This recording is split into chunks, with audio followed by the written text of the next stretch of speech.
మోదీ ప్రభుత్వాన్ని బలహీనపరచాలని కాంగ్రెస్ వామపక్ష పార్టీల కుట్ర. భారతీయ జనతా పార్టీ రాష్ట్ర అధ్యక్షులు రామచంద్రరావు గారి ఆరోపణ. భారత్లో శ్రీలంక, నేపాల్, బంగ్లాదేశ్ తరహా అల్లకొల్లోలం సృష్టించే ప్రయత్నాలు జరుగుతున్నాయని, మోదీ ప్రభుత్వాన్ని బలహీనపరిచేందుకు కాంగ్రెస్, లెఫ్ట్ పార్టీలు, విదేశీ విచ్ఛిన్న శక్తులు కుట్ర చేస్తున్నాయని భారతీయ జనతా పార్టీ రాష్ట్ర అధ్యక్షులు రామచంద్రరావు గారు ఆరోపించారు. ఇది 100% వాస్తవం.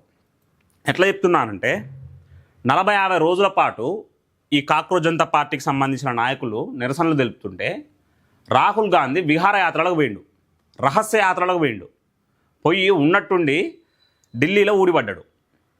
ఈ పార్లమెంటు సమావేశాలు స్టార్ట్ కాబోతున్నాయి, కానీ డీలిమిటేషన్ బిల్లు మళ్ళా ఎక్కడ ప్రవేశపెడతారో, FCRA బిల్లు వస్తే ఆయన అన్నదమ్ములకు ఎక్కడ నష్టం జరుగుతుందో అని ఈరోజు ఈ వీధి నాటకాలు చేయడం ప్రారంభించిండు. ఈరోజు స్వయాన ఆమ్ ఆద్మీ పార్టీ, కాంగ్రెస్ పార్టీ నాయకుల మధ్య విభేదాలు మళ్ళా తేటతెల్లమవుతున్నాయి. ఆ క్రెడిట్ గెయినింగ్ కోసం కాంగ్రెస్, ఆమ్ ఆద్మీ పార్టీ వీధి పోరాటాలు చేస్తుంది. రాహుల్ గాంధీ, అఖిలేష్ యాదవ్ ఒక పక్క వీధి విన్యాసాలు చేస్తుంటే, ఆ ఆమ్ ఆద్మీ పార్టీకి సంబంధించిన వాళ్ళు బహిరంగానే చెప్తున్నారు, కాంగ్రెస్ పార్టీ ఫస్ట్ నుంచి మద్దతుగా లేదు, ఇప్పుడు వచ్చింది క్రెడిట్ పొందాలని చూస్తుంది అనేది బహిరంగంగానే చెప్తున్నారు. అదేవిధంగా ఇక్కడ రాహుల్ గాంధీ ఎజెండా అయినా, ఈ బొద్దిక్కల ఎజెండా అయినా, ఈ లెఫ్ట్ లాబీల ఎజెండా అయినా ఏంటంటే ముఖ్యంగా విదేశీ విచ్ఛిన్నవాదుల ఎజెండా. ఎందుకు ఈ విదేశీ విచ్ఛిన్నవాదులు ఏజెన్సీలు భారతదేశానికి వ్యతిరేకంగా పనిచేస్తున్నాయంటే, ఈరోజు భారతదేశం నరేంద్ర మోదీ గారు నాయకత్వం వహించిన తర్వాత ప్రపంచంలోనే అత్యంత 5వ శక్తివంతమైన దేశంగా ఎదిగింది. రానున్న 15-20 సంవత్సరాలలో 3 దేశాలు ఈ ప్రపంచాన్ని లీడ్ చేయబోతున్నాయి. 1 America, 2 China, 3 Bharat. So left లాబీలైనా, ఈ డీప్ స్టేట్ల భాగమైన విదేశీ ఏజెన్సీలు భారతదేశాన్ని శక్తివంత దేశంగా చూడడానికి ఇష్టపడట్లేవు. కాబట్టే వాళ్ళు ఈరోజు దేశంలో కుట్రలు చేసి శ్రీలంకల, బంగ్లాదేశ్ల, నేపాల్లో ఏం జరిగిందో అదే తరహా అల్లకొల్లోలం ఈ జెన్జీ రెవల్యూషన్ని భారతదేశంలో తీసుకొస్తేందుకు ఫండింగ్ చేస్తున్నారు. నేను కొన్ని ఎగ్జాంపుల్స్ చెప్తా. ఖలిస్తాన్కి సంబంధించిన 6 ఫర్ జస్టిస్, ఒక నిషేధిత ఉగ్రవాద సంస్థ, ఈ బొద్దింక రాజకీయ పార్టీకి సుమారు ఒక 10 కోట్ల రూపాయలను విరాళంగా ఇస్తుంది.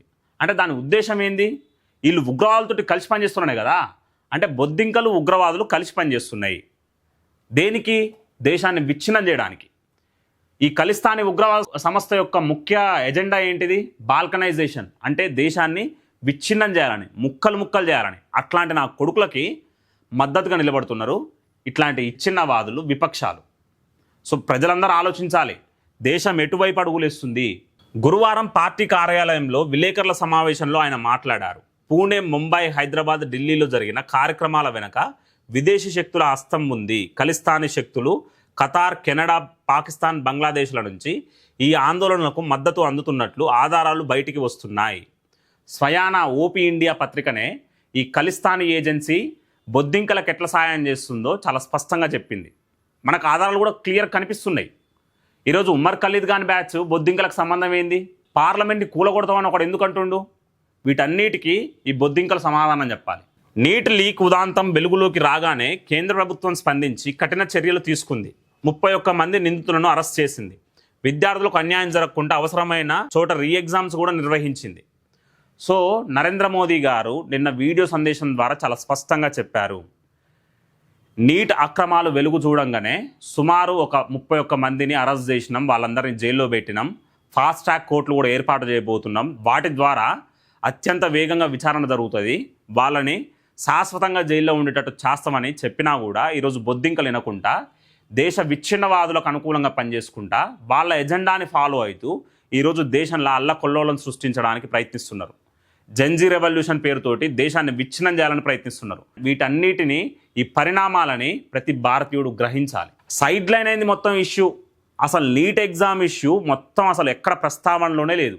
వీళ్ళ మెయిన్ ఎజెండా ఏంటంటే ఆర్టికల్ 370 మీద FCRA చట్టం దేవద్దని, డీలిమిటేషన్ బిల్లు దేవద్దని, ఉమర్ ఖలీద్ గారిని రిలీజ్ చేయాలని, ఈ ఎజెండాలు దేశ విచ్ఛిన్నవాదులకు అనుకూలంగా పనిచేసేది. నరేంద్ర మోదీ గారు చాలా స్పష్టంగా ఈరోజు కేంద్ర క్యాబినెట్ మీటింగ్ పెట్టబోతుర్రు. పెట్టి ముసాయిదా బిల్లుని ప్రవేశపెట్టనున్నారు. అది ఆమోదం పొందంగానే పార్లమెంట్లో ప్రవేశం పెడతారు. అది చట్టంగా మారనుంది. మొత్తం సిస్టంలోనే ఒక రిఫార్మ్స్ తీసుకురావడం ద్వారా భవిష్యత్తులో విద్యార్థులకు నష్టం జరగకుండా ప్రధాని నరేంద్ర మోదీ గారు ముందడుగేస్తుంటే, దేశాన్ని ముందుకు నడుపుతుంటే ఈ ఖలిస్తానీ ఉగ్రవాదులు ఉమర్ ఖలీద్ గాడు, అరుంధతి రాయ్, ఈ బొద్దింకలు, ఈ చైనా ఏజెంట్ అయిన రాహుల్ గాంధీ, అఖిలేష్ యాదవ్, వీళ్ళందరూ హిందూ ధర్మానికి వ్యతిరేకమైన వీళ్ళందరూ, భారతీయ జనతా పార్టీకి వ్యతిరేకమైన వీళ్ళందరూ కలిసి పనిచేసి దేశాన్ని విచ్ఛిన్నం చేయాలి, విచ్ఛిన్నం చేసి ఒక్కొక్కరు ఒక ప్రాంతాన్ని రూల్ చేయాలనే ఒక దురాశతోటి ఈరోజు రాజకీయాలు చేస్తున్నారు వీళ్ళంతా. వీటన్నిటిని మనం అందరం గ్రహించాలి.